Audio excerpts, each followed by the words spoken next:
ito po yung pulo namin na magandang view. Ito po, pwede ito puntahan dito po ng mga mamamasyal, maliligo, o kaya mga turista.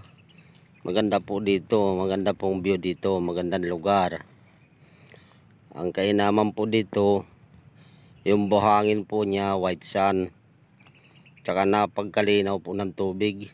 Ayan po, yung tubig po malinaw. Maganda po maligo, parang swimming pool po siya. Andito po, magandang view po. White sand po yung buhangin. Yung tubig, ito po yung tubig, malinaw po. Malinaw po yung tubig.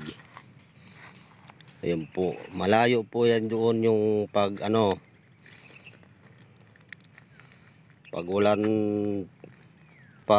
low tide, malayo yung doon, batuhan hanggang doon sa may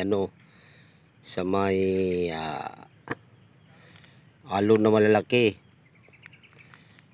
papunta ng Pasipiko po, puntang Pasipiko na yan. Doon na nalaot yung mga bangka rito, bangka malaki. Ayan po. Ito po, ito yung pulo. Yan, may mga punong kahoy, masisilungan, at saka malilim at malamig sa ilalim ng puno ng kahoy.